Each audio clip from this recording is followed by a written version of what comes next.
새로운 세상에 대한 말씀입니다.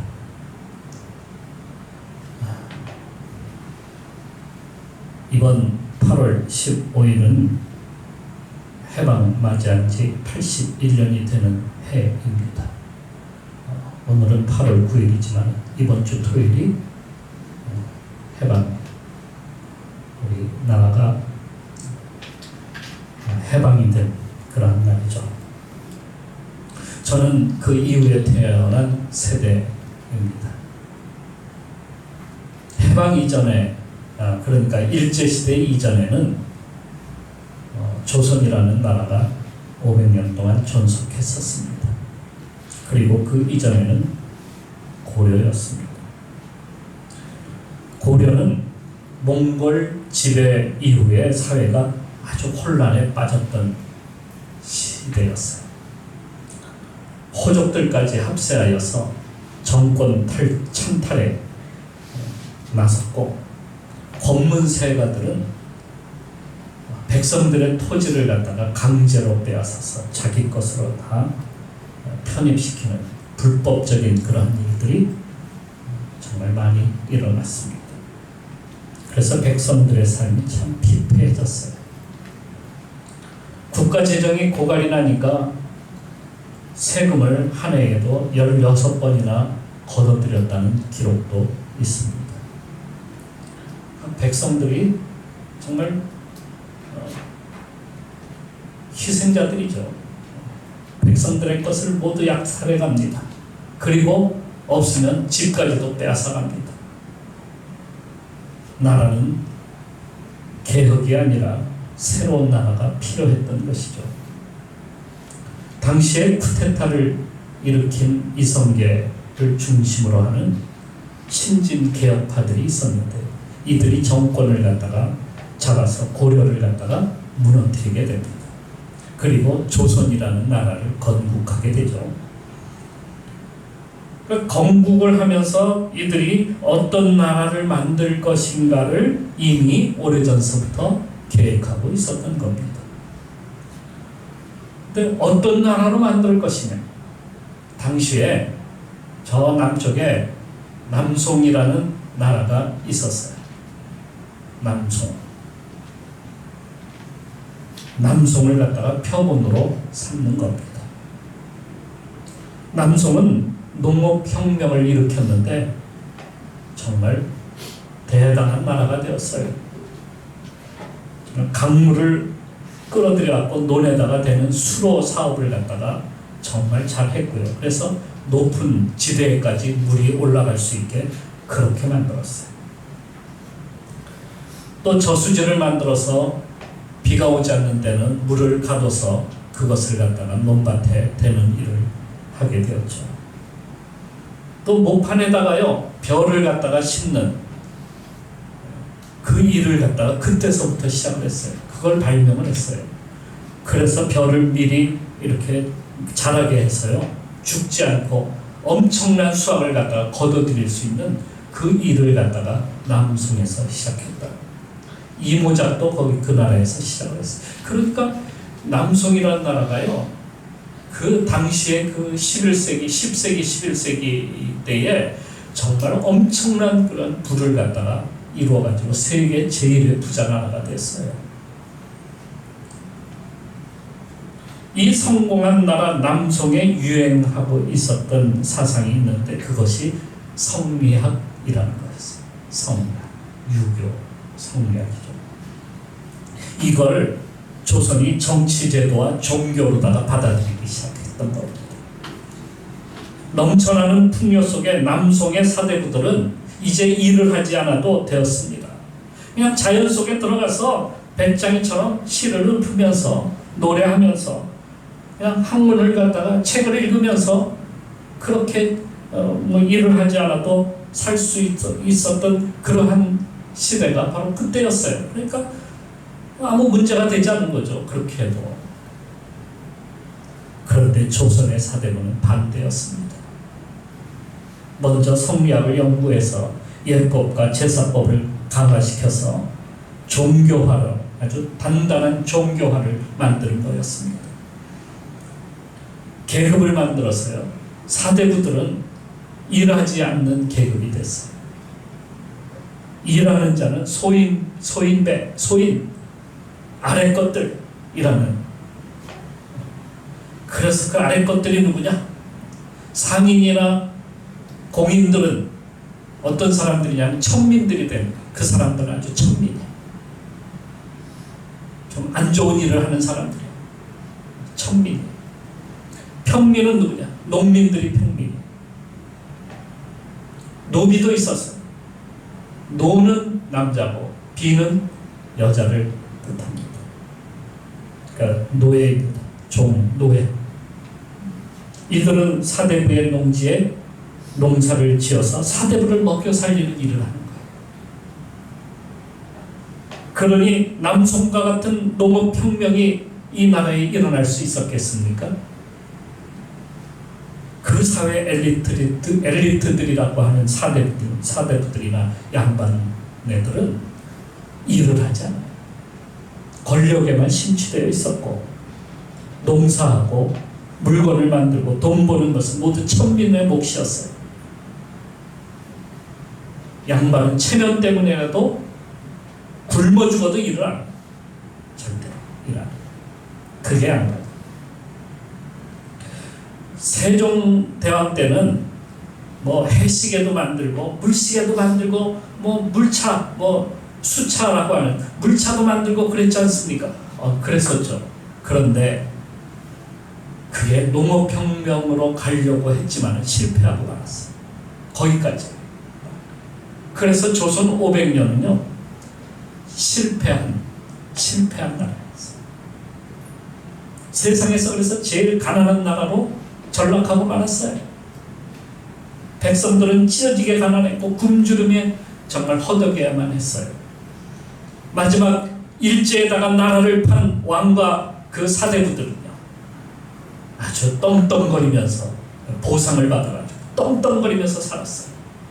백성들은요 엄청난 수치와 고통은 백성들의 몫이었어요. 그래서 해방을 맞이하면서요 다시 조선으로 돌아갈 것이냐 아니면 새로운 나라를 세울 것이냐 기로에 섰다고. 여러분은 어떤 나라로 가기를 바랬을까요? 혹시 그때 여러분이라고 한다면 1919년 3.1 운동이 벌어졌을 때에 백성들이 모두 나와서 만세를 부르는데 조선 어게인 이걸 했을까요? 예? 우리 조선으로 다시 돌아가자 이렇게 부르짖은 사람 한 사람도 없었어요. 조선 독립이 아니라 대한 독립, 대한 제국을, 대한 나라를 만들자, 새로운 나라를 만들자는 거였어요. 이게 해방 이후에도 이게 지속되었던 겁니다. 그런데 그렇게 생각하지 않는 사람들도 있었어요. 어떤 사람들이냐? 그동안 떵떵거리면서 일하지 않아도 먹고 사는 세상에서 살던 그 사람들이요. 그 사람들은 어떤 걸 말해요? 권력을 갖다가 계속 승계해서 자기들은 일하지 않고 그냥 배불리 먹고 사는 그러한 나라. 만일에 이들이 정권을 잡았다면 이 나라가 어디로 갔겠어요? 그런 사람들이 정권을 잡았다. 저 북한의 김정은과 그 일당들은 자신들을 조선이라고 불러요. 조선 왕조래요, 자기들이. 그러니 세상에서 어떻게 해요? 제일 가난한 나라가 될 수밖에 없는 거예요. 여기서도 그러한 자들이 있어요, 아직까지도. 과거 이스라엘은요, 북이스라엘과 남유다로 나누어져 있었습니다. 분단이 되었어요, 그 나라도. 10지파가 따로 나가서 세운 나라가 북이스라엘인데요. 그 원인은 솔로몬에게 있었습니다. 솔로몬 왕에게.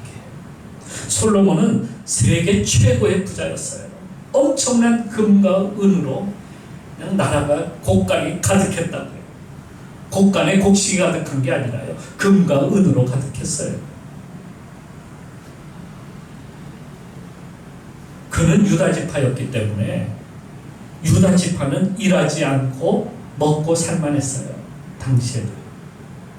그런데 그 10지파, 북쪽에 있는 10지파들은요, 가난에 찌들렸어요. 거기다가 세금도 유다 지파와 그 옆에 있는 그 베냐민 지파는 면제가 됐어요. 누구에게만? 10지파에게만 세금을 갖다가 막 콱콱 매기는 겁니다. 그러다가 세금 낼 돈이 없으면 그럼 너 와서 일해.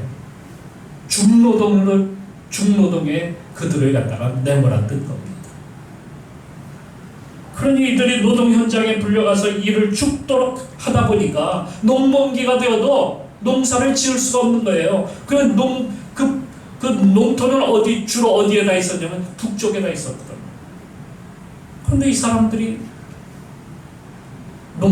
농지에 가서 자기들의 농토에다가 농사를 지어서 먹고 살아야 되는데 그렇게 할 수가 없는 거예요. 그러니 북쪽 10지파가 얼마나 굶주리며 힘들었겠어요. 거기다 솔로몬은 여러 신전에 다니면서 제사를 갖다가 드리는 정말 우상 숭배자가 되었습니다. 그래서 하나님은 그 나라를 여로보암에게 주어서 북이스라엘을 갖다가 세우게 했던 겁니다.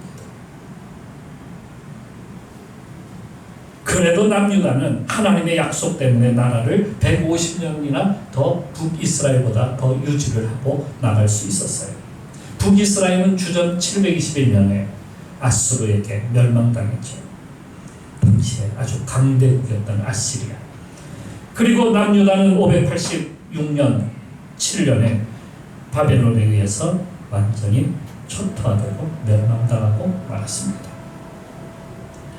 이 나라들이 아수르와 바벨론에게 망한 것, 이건 역사책에는 보통 우리들이 이야기하는 어떤 국제적인 관계라든지 나라가 약소국이 되었다든지 조공이 잘 받쳐지지 않는다든지 그러한 어떤 관계로 인해서 문제가 생기거나 국력이 약해서 넘어지거나 그런 것이 아니었어요.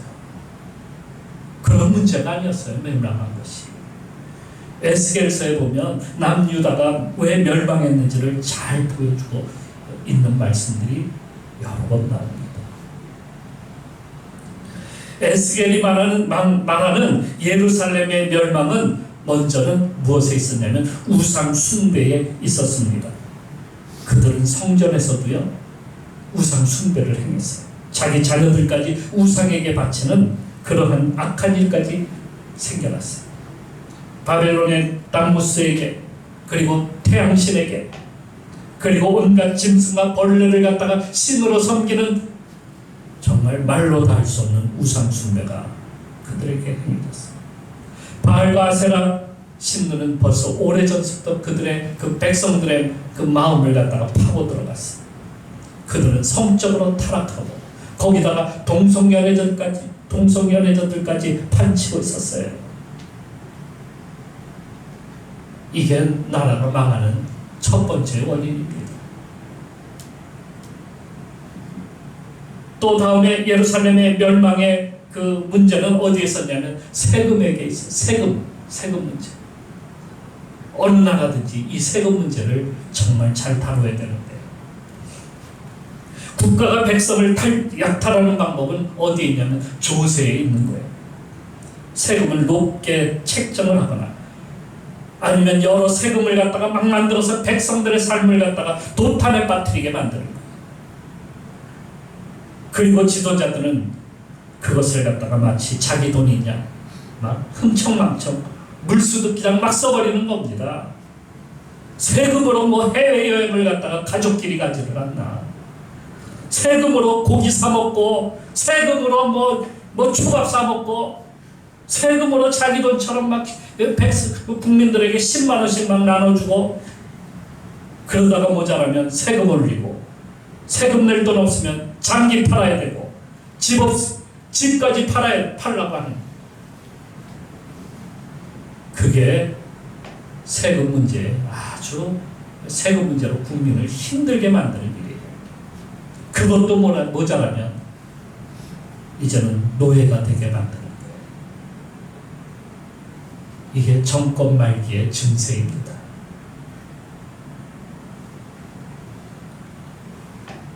또 당시에 빈부의 격차가 아주 심했어요. 대부분 남의 것을 갖다가 탈취하여서 부자들이 되는 사람들이 많았어요. 열심히 일해서 부자가 되는 건요, 지극히 당연한 겁니다.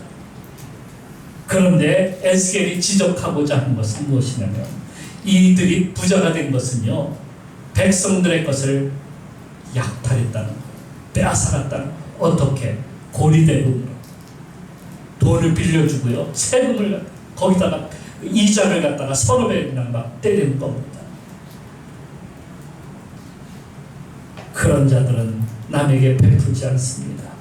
정상적인 방법으로 사업하지 않고요, 온갖 부정과 편법과 탈법, 온갖 방법으로 돈을 버는 것은 정상적으로 일하는 사람들의 것을 다 빼앗아가는 거예요. 그러니까 사회가 정의롭지 못하다는 말이 그래서 들리는 겁니다. 재판을 하면 뭐합니까? 재판관들이 돈 있는 자들은 봐주고 돈 없는 자들은 옥에다 집어넣는 거예요.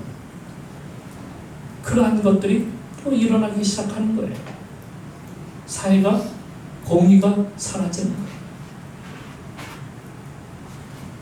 이런 문제에 대해서 하나님은 계속해서 선지자를 보내서 그들에게 경고하시고 또 경고하셨어요.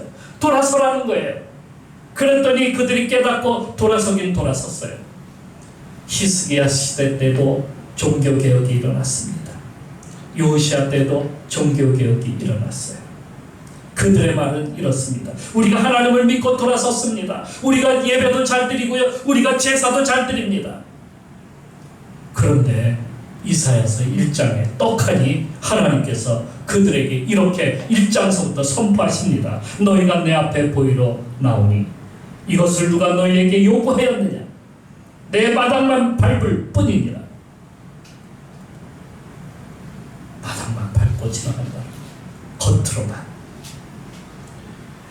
시편 51편에는 이렇게 쓰고 있습니다. 하나님께 구하시는 제사는 상한 심령이라. 그들이 마음을 찢지 않냐고 그냥 말로만 돌아섰습니다.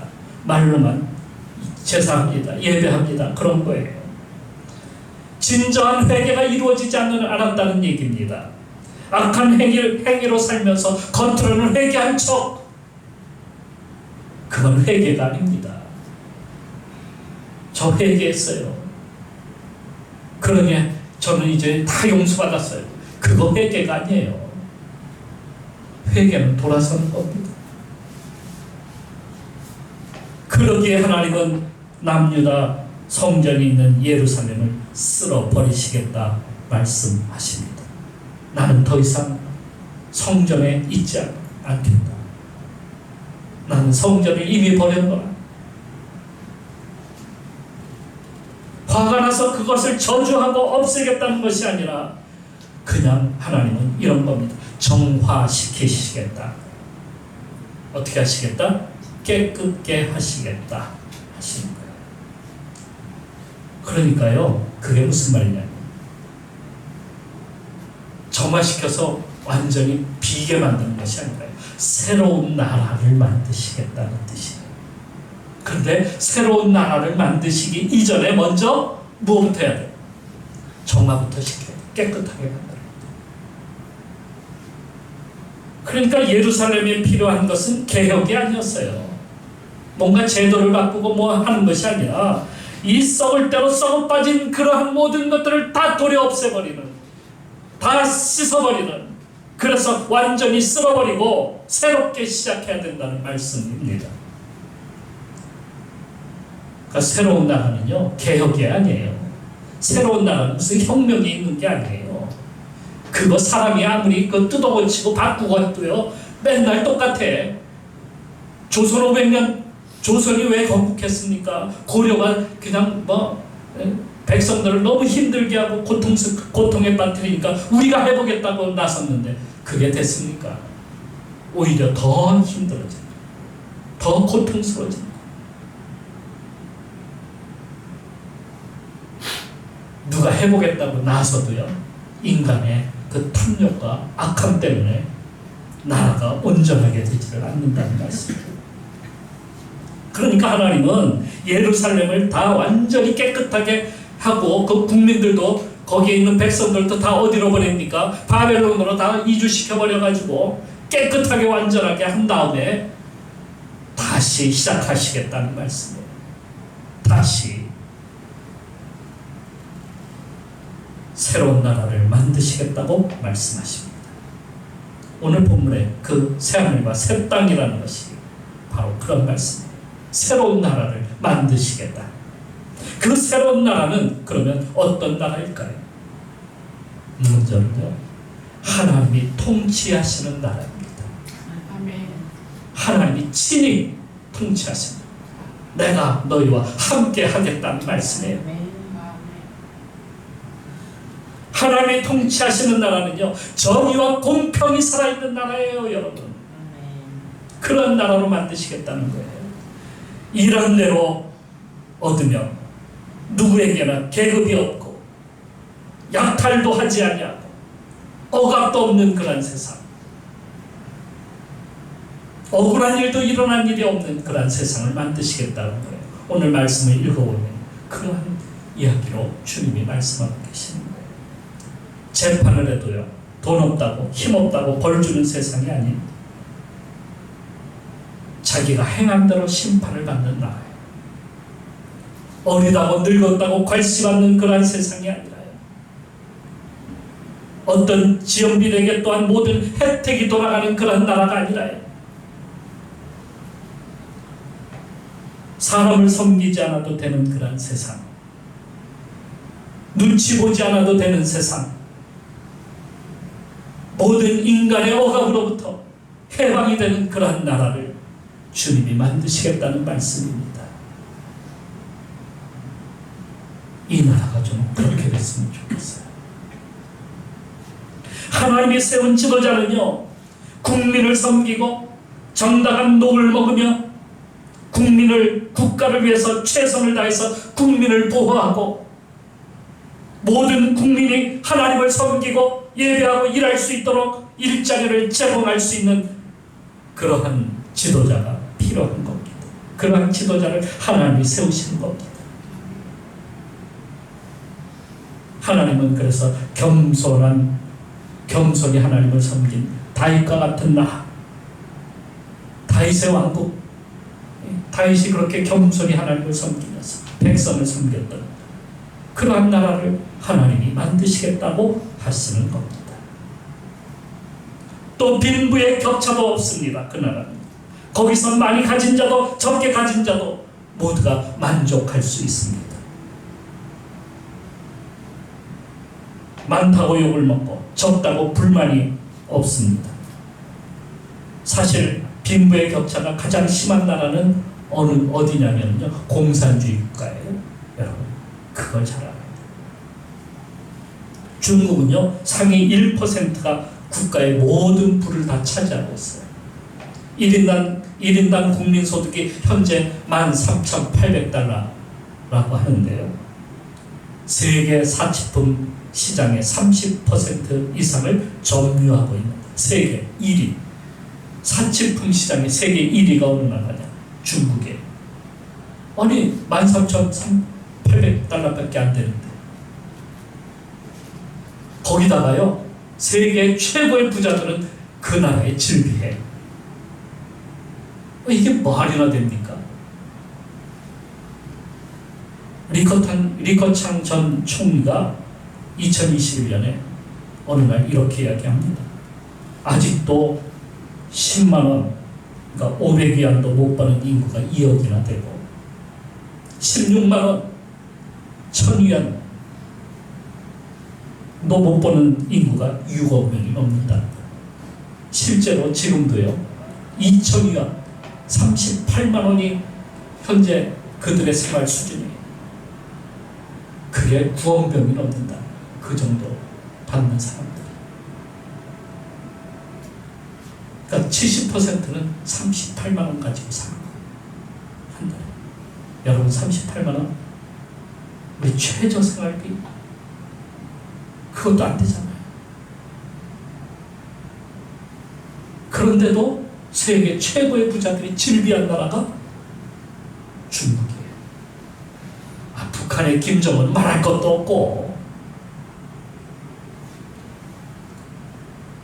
자기가 일한 만큼 버는 세상, 그게 제일 행복한 나라예요. 하나님이 만드시는 세상은 그런 나라를 만드시는 거예요. 하나님이 통치하시는 거예요. 그러면 우리 모두가 그 안에서 평등할 수가 있어요. 자유를 누릴 수가 있어요.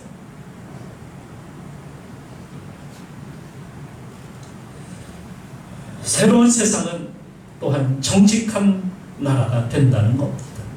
정직한 나라. 모든 거짓과 죄가 사라지는 거예요.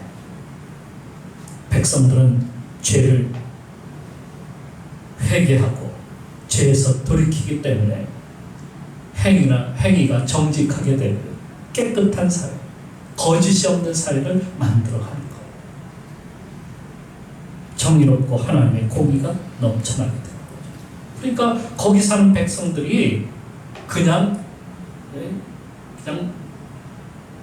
하나님이 다스린다고 이게 마음대로 하는 것이 아니라 자기 죄를 하나님 앞에 나와서 깨끗하게 만들어.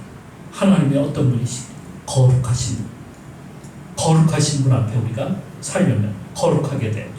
그건 뭐예요? 우리 속의 죄를 몰아내는 거예요. 그러면 정직하게 되는 거예요. 전에 제가 한 번은 회가 먹고 싶어서 제 조카를 데리고 여기 구리시장에 간 적이 있었어요.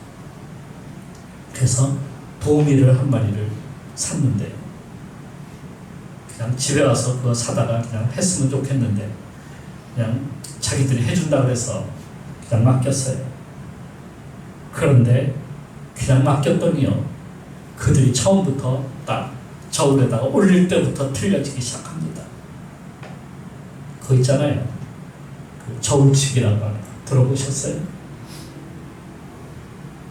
나중에 알고 봤더니 저울치기를 당한 겁니다. 그게 그들의 수법이라는 거예요.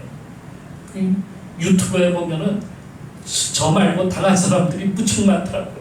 그 저울치기에 그렇게 당한다는 거. 이게 당연한 사회인 것처럼 그렇게 느껴지는 것, 이게 뭡니까 이게? 이런 세상, 이런 사회, 이게 정상적입니까? 거짓된 사회, 남을 속이려고 하는 그런 사회, 정직이 없는 그런 세상이죠. 사람들은요, 그 정도 다 남들 다 해요. 이렇게 그냥 관대하게 넘어간다는 거예요, 그냥. 그러니까 너도 나도 다 그런 일 하는 거예요. 그런데 알고 보면 누가 그렇다는 거예요? 바로 내가 그렇다는 거예요. 내 속에서 이미 죄에 대하여 관영하고 아무렇지 않게 받아들이기 시작하니까 남들까지도 그렇게 만드는 거예요. 내 속에 죄가 가득한데 우리 자꾸 어떻게 해요? 남의 죄만 자꾸 들쳐버리고, 잘못했다 그러고, 그러니 세상을 바꿔도 개혁해도 소용이 없어요. 내가 더러운데 남을 개혁하겠다고, 남에게 혁명을 하면 괜찮다고, 다 거짓된 것 아닙니까? 그래서 뭘 해야 됩니까? 나를 엎어야 돼요. 나를 개간해야 돼요. 나를 갖다가 뒤집어 엎어가지고 새로운 밭이 되게 만들어야 돼요. 새로운 밭이 될 때에 진짜 거기에다가 비로소 진정한 나라가 세워지는 겁니다. 우리의 마음의 밭을 바꿔야 돼요. 어떻게? 거짓된 것을 다 갈아엎고, 죄악을 갈아엎고, 그래서 정직한 나라로 만들어야 되는 겁니다. 그러기 위해서는 예수 그리스도가 필요합니다. 예수님의 십자가가 필요한 거예요. 우리가 십자가 앞에 나가서 내 죄를 갖다가 못 박아 버리고 예수 그리스도와 함께 그런 세상, 새로운 변화를 갖다가 만들어 가야 되는 겁니다.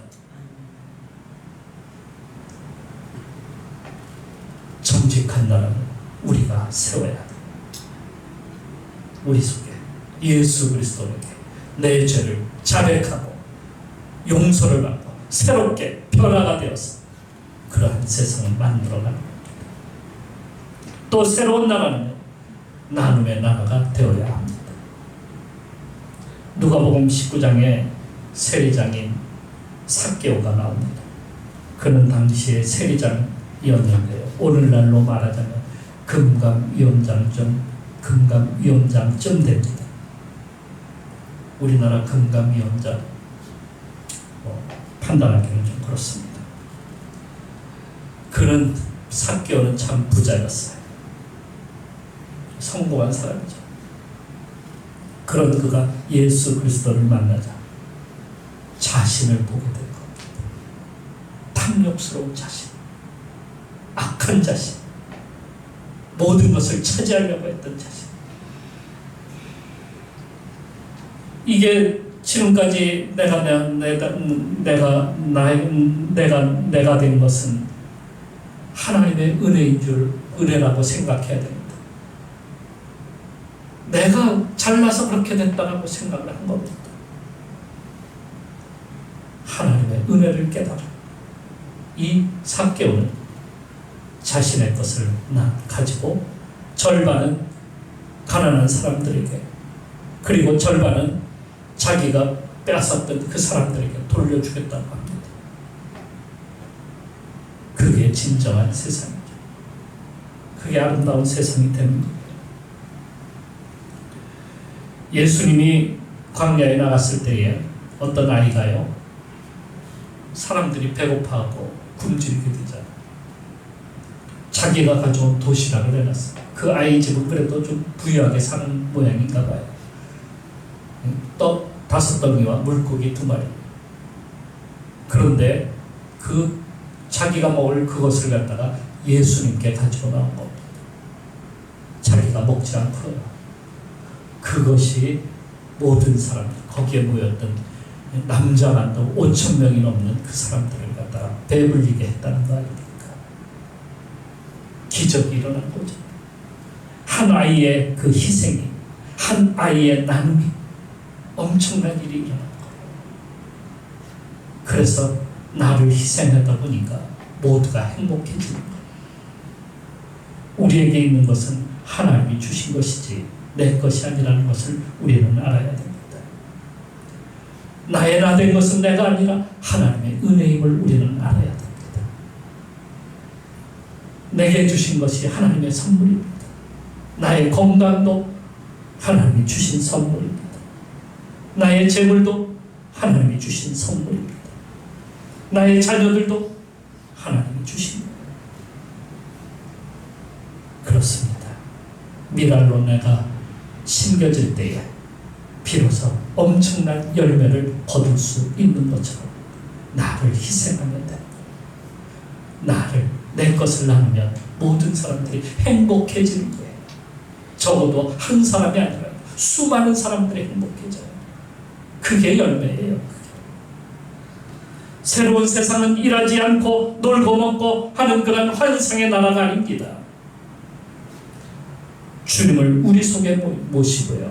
내 속에 악함과 죄를 갖다가 회개하고 거룩한 영으로 주님 앞에 서게 되면서 모든 것을 하나님이 주셨음을 알고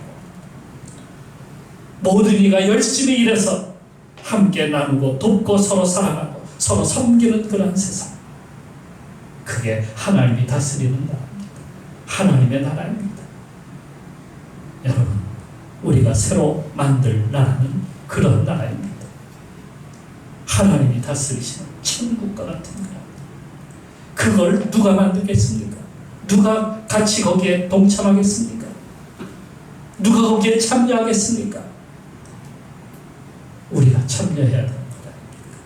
우리 모두가 주님 앞에서 그러한 나라로 세워서 정말 이 땅에 더럽고 추한 것들을 몰아내고 모든 사람들이 그날에 하나님 앞에 나와서 정말 아름다움을 나타내고 하나님의 하나님 되시는 우리는 그의 백성이고 모두가 행복한 삶을 살아가는 그러한 나라, 모두가 우리가 꿈꾸고 세워가고 만들어 가시길 주님의 이름으로 축원합니다. 기도하겠습니다.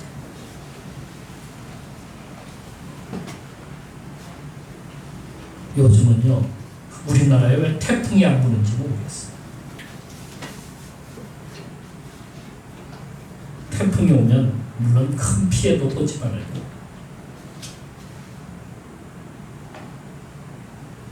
그래도 유익이 있습니다. 바람에 나무가 뽑히고 산사태도 나고 많은 비가 내려서 집도 떠내려가기도 하고, 하지만 모든 것을 갖다가 다 쓸어가 버립니다. 깨끗하게 합니다. 그래서요, 태풍이 들어오면 바닷물이 정화가 되고요, 강물도 정화가 된답니다. 다 씻겨 내려가니까. 그래서 가끔은 어떤 이들에게는 태풍이 필요합니다. 고난은 태풍과 같습니다. 그걸 통해서 죄를 깨닫고 회개하게 만듭니다. 그래서 우리에게도 태풍이 필요한 것이죠. 죄가 정화되고 새로운 세상, 그런 세상을 만드는 겁니다. 우리에게도 태풍이 불어와서 악한 것을 다 걷어가 주옵소서. 그리고 새롭게 세상을 꿈꾸며 만들어가게 하여 주옵소서. 우리도 그러한 나라를 생각하며 꿈꾸며 나가야 되지 않겠습니까? 우리 같이 그 나라를 소망하며 우리 같이 기도하며 나가도록